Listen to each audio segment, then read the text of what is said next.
Fire by the piece. Left to right. 0 intervals. Rolling thunder!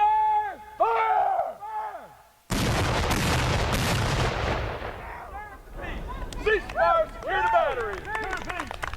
We're actually standing on the parapet or the crest of Fort Anderson, which was the largest Confederate fort in the lower Cape Fear in the interior that guarded the western land approaches and the river approaches to the seaport of Wilmington.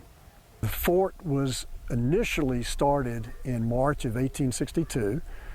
Construction was ongoing throughout the war, and they were still working on it when it was attacked in February of 1865. The fort was built on top of the old seaport of Brunswick, which was the leading seaport on the Cape Fear River in colonial times. In fact, it was the first enduring settlement on the Cape Fear River. After the American Revolution, Brunswick kind of faded into oblivion. The entire site was sold in 1842 for $4.25. And 20 years later, during the Civil War, Confederate engineers picked this site to build a line of artillery batteries to protect the western land approaches to Wilmington and the river approaches. So beginning in late March of that year, they came here with a couple of companies of Confederate soldiers and enslaved African Americans, and they started to clear the site and build the fort. The fort ran from the Cape Fear River 1¼ miles westward to the edge of Orton Pond, which is actually a lake 5 miles long. Only in the South do you call that a pond. And they used Orton as kind of a giant moat. So the earthworks ran to the lake, and then you had another 5 miles of extended area that was impenetrable to ground forces. The initial line of works was built over about a 6-week period, and then for the remainder of the war, in the area where we're standing now, the fort was greatly expanded and strengthened, and artillery compartments were built where heavy seacoast guns would be placed to point downriver in case enemy vessels, Union vessels, ever breached the inlets, got onto the river to attack Wilmington. Well, next to Charleston, which was the main southern seaport along the Atlantic seaboard, Wilmington was the most heavily fortified of the southern seaports. Wilmington became the most important seaport in the South by 1863. It was the largest seaport in North Carolina on the eve of the war. It was the largest city in North Carolina when the war broke out. By 1863, when Charleston was put under siege by Union forces, Wilmington became the most important southern seaport for receiving supplies that were smuggled into the Confederacy on board vessels known as blockade runners. Surprisingly, the Union did not go after the forts or made an effort to capture Wilmington until late 1864. By the spring of 1862, Union forces had captured and occupied 2/3 of the coastal plain of North Carolina, the Outer Banks, Albemarle and Pamlico Sound, all the major river systems, and all the river towns. So they controlled everything from southeastern Virginia to within 50 miles of Wilmington. Now, Wilmington should have been the next target, but instead they hopscotched over Wilmington and went after Charleston instead. Charleston is where the war had begun, Battle of Fort Sumter. It was the nest of secession, and public and political interests centered there. Even Secretary of the Navy Gideon Welles, who had proposed taking Wilmington in 1862 when the city was relatively undefended and the defenses weak, wrote that we should skip Wilmington and go after Charleston instead, for Charleston is Satan's kingdom. So they concentrated their efforts militarily on capturing Charleston. They poured manpower, resources, naval forces into capturing Charleston without success. Charleston underwent the longest siege of the Civil War, 587 days, and did not fall. And even though federal forces were able to make blockade running there uncertain at best, those firms simply transferred their operations 175 miles up the coast to Wilmington. And by then, Wilmington was the closest major seaport to Virginia and arming and supplying Robert E. Lee's Army of Northern Virginia. In fact, Wilmington's importance was so great that it became known as Lee's Lifeline, and eventually the lifeline of the Confederacy. So this was a main artery of supply for Robert E. Lee's army, so much so that by 1863, Robert E. Lee said Wilmington must be defended at all hazards. And by late 1864, he said, if Wilmington falls, I cannot maintain my army. Confederates got good intelligence that the attack on Wilmington was finally coming by October of 1864.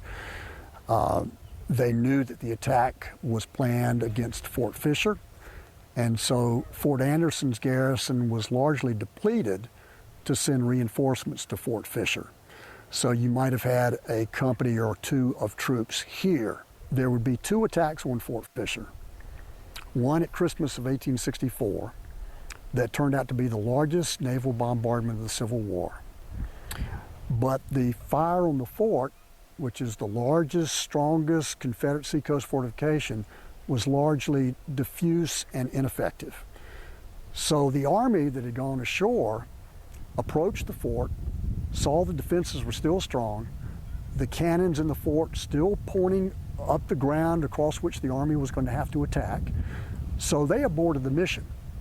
The Confederates were victorious. But 2.5 weeks later, they returned with a slightly scaled down naval task force, more soldiers, and this time they were determined to capture the fort.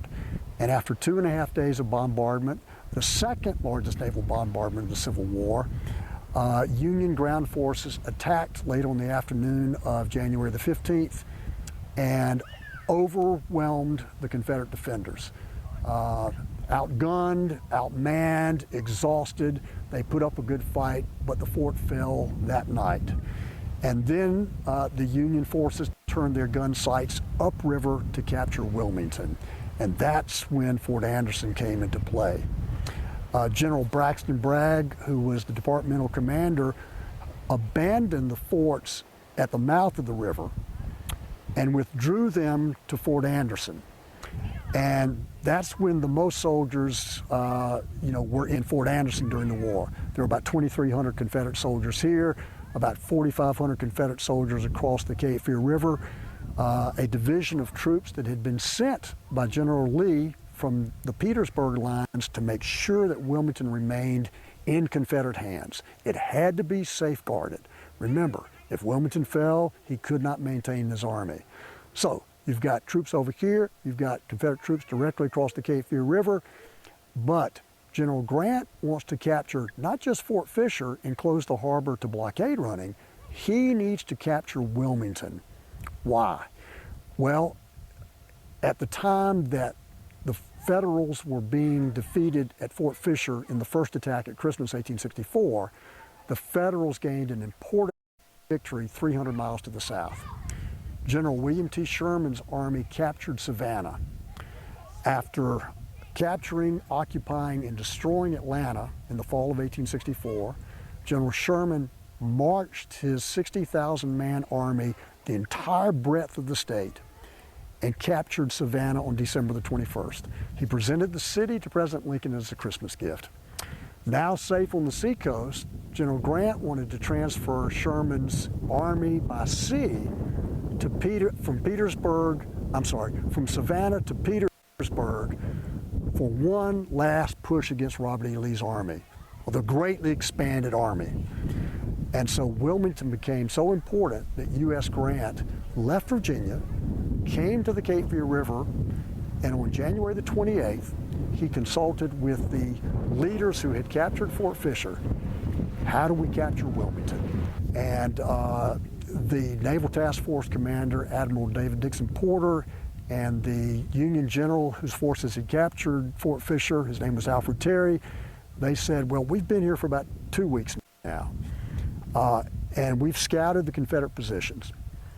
The ground on the east side of the Cape Fear River is a peninsula and too narrow for military operations, and strongly defended by a line of works known as the Sugarloaf lines. What we propose is you send us reinforcements. We'll transfer them to the west side of the Cape Fear River. We'll have Admiral Porter's flotilla move up the river, provide covering fire for both wings of the Army on the east side and the west side of the Cape Fear River. But really, there's only one major obstacle between us and Wilmington, and that's Fort Anderson on the west side. But the mainland will provide a lot of elbow room for our Army. So we can attack Fort Anderson from the river, we can attack it from the south. If possible, we can attack it head on with the protection of the Navy, or if necessary, we can outflank it by going around the defenses that go all the way to the west end of Orton Pond. And so that's when the battle occurred, February 17th, 18th, early morning hours of February 19th, 1865.